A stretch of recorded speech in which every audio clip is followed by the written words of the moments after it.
Let's get straight to the point. You're standing in the throne room of the Ptolemaic palace, and the Queen of Egypt is holding a fig to your lips. Her eyes, those famous eyes that have bent Rome's greatest men, are watching you with clinical fascination. Not cruelty, something worse. Scientific interest. You bite, you chew, you swallow, and now you wait to see if your tongue goes numb, if your throat closes, if your heart simply stops. This is Tuesday. This is your job. But before you understand how you got here, standing between Cleopatra VII and death 3 times a day, you have to understand where you came from. You're born in Alexandria's lower quarters, where the Mediterranean meets the sewage, and the smell of fish never leaves your skin. Your mother is a servant in a minor noble's house. Your father is a question mark, a rumour, a Roman soldier who may or may not have stayed for breakfast. By 8, you're running errands through the palace district, and you learn something crucial. In the shadow of power, invisibility is currency.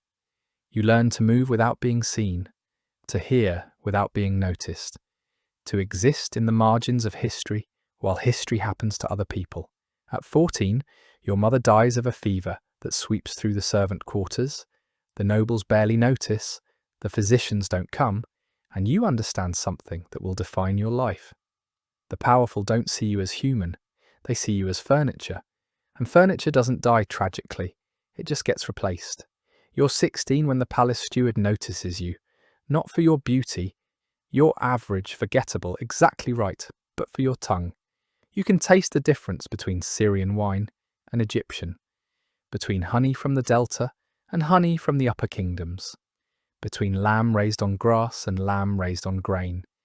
It's a useless gift, until it isn't. The steward brings you to the palace's head taster, a grey-faced Greek with trembling hands and the dead eyes of a man who knows exactly how he'll die. He puts 3 cups in front of you. 2 contain wine. 1 contains wine with something extra. You drink all 3. You identify the poison, hemlock. You can taste the bitterness hiding under the sweetness, before it can do more than make your lips tingle. The Greek looks at you with something like pity. "Congratulations," he says, "you've just become essential." The head taster is dead within the month. Natural causes, if natural, means the slow accumulation of 100 small doses finally caught up with him. You're 17 years old. You've just been promoted to the most important job in Egypt. Your new employer is 23, politically brilliant, and has already survived 2 assassination attempts by her own siblings. Welcome to Cleopatra's kitchen. In the court of a Ptolemaic queen, voluntary resignation doesn't exist. The first time you see her up close, you understand why Rome keeps sending its generals to her door. It's not beauty, though she has that. It's presence.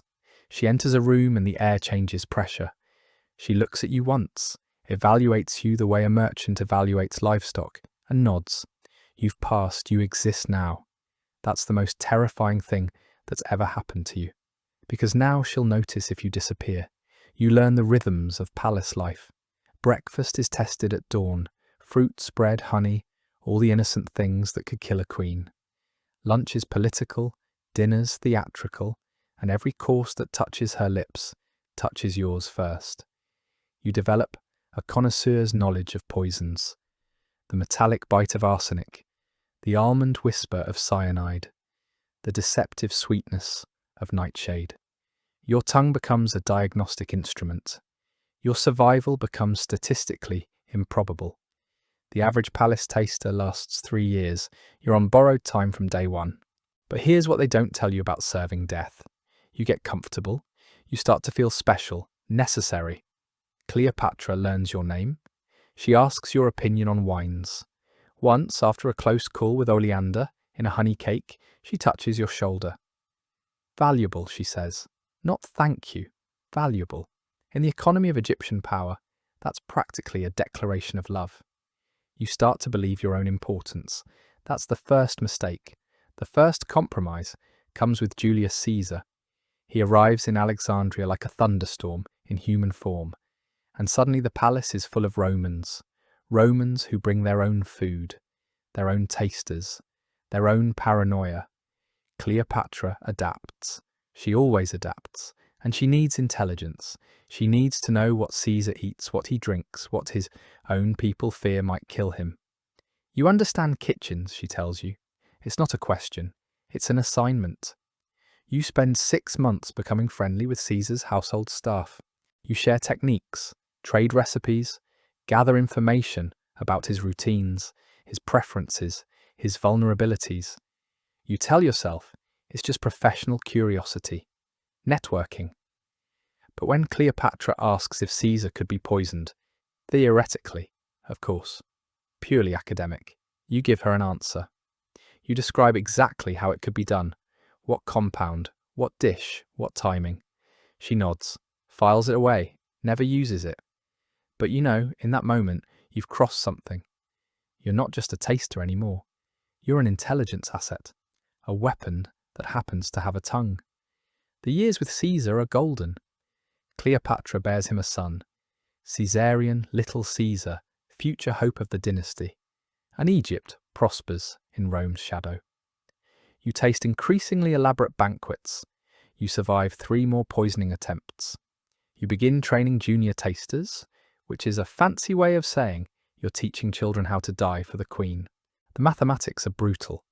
You need a rotation because tongues get desensitized, bodies accumulate damage, and someone has to absorb the doses you can't. You pick them from the same streets you came from. Orphans, refugees, the invisible. You tell yourself you're giving them opportunity. A palace job, regular meals. You don't tell them about the life expectancy. They figure it out fast enough. Some try to run. They don't get far.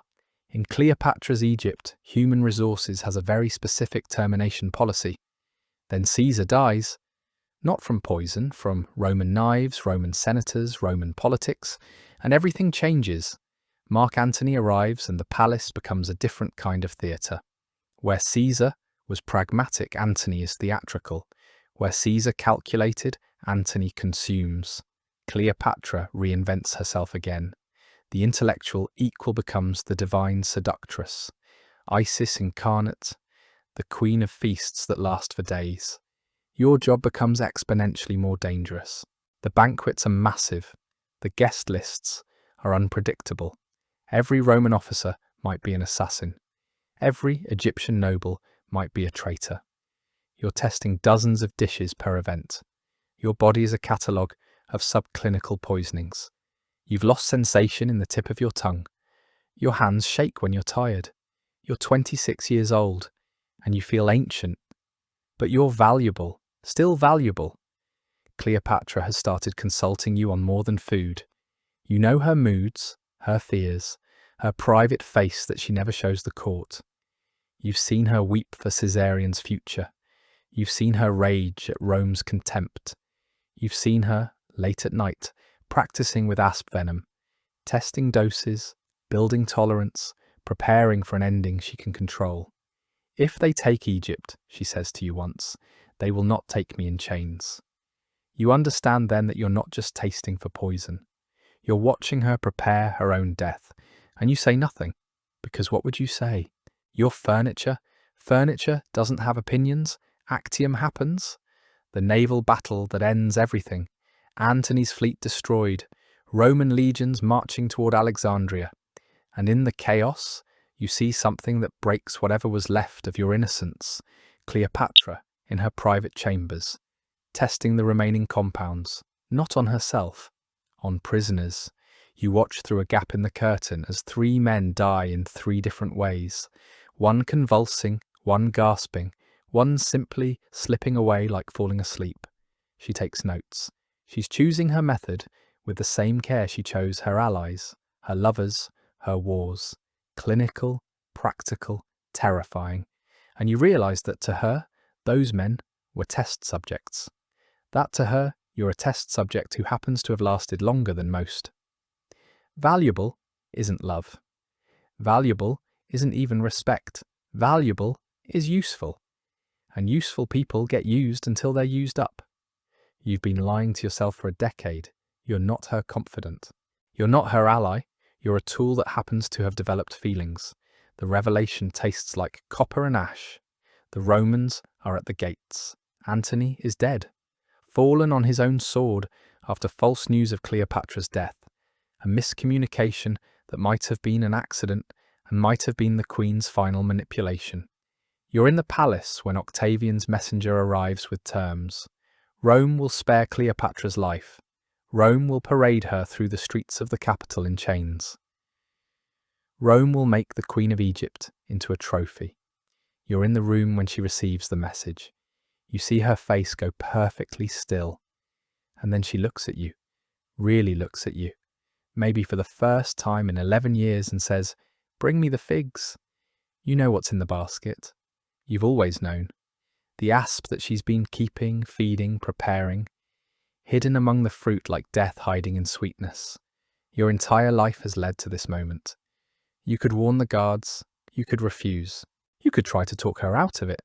Instead, you bring her the figs. You don't watch her die, you can't.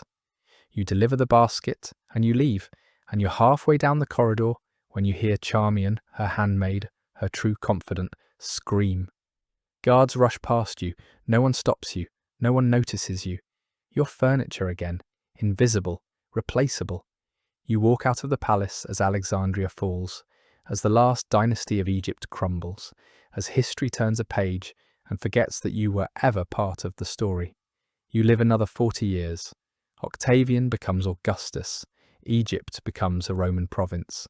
The palace where you served becomes an administrative building, then a ruin, then dust. You end up in a small village in the Delta, teaching children to read, growing vegetables, telling no one about your past. At night, you still taste phantom poisons on your tongue. You still wake up expecting to die. You still hear her voice, valuable, and hate yourself for how much it meant. Once a traveller passes through and mentions Cleopatra, the legendary queen, the seductress, the asp, the ending that became a story. He doesn't mention tasters.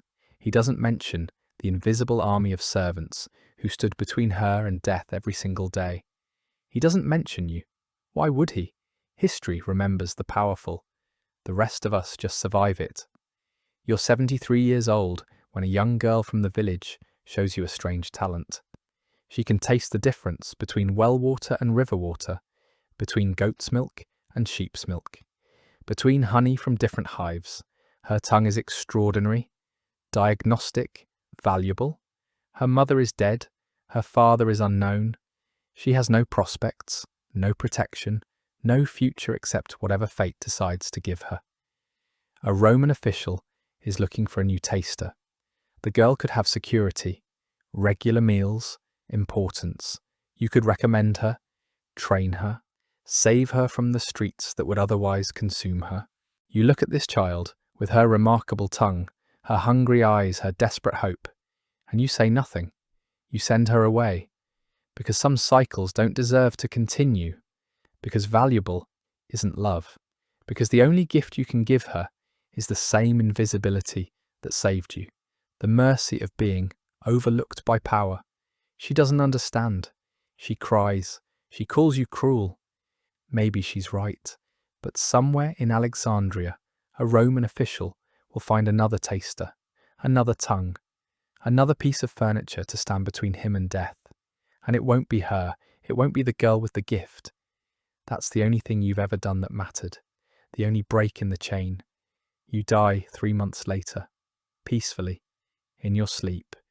Your tongue tastes nothing at all.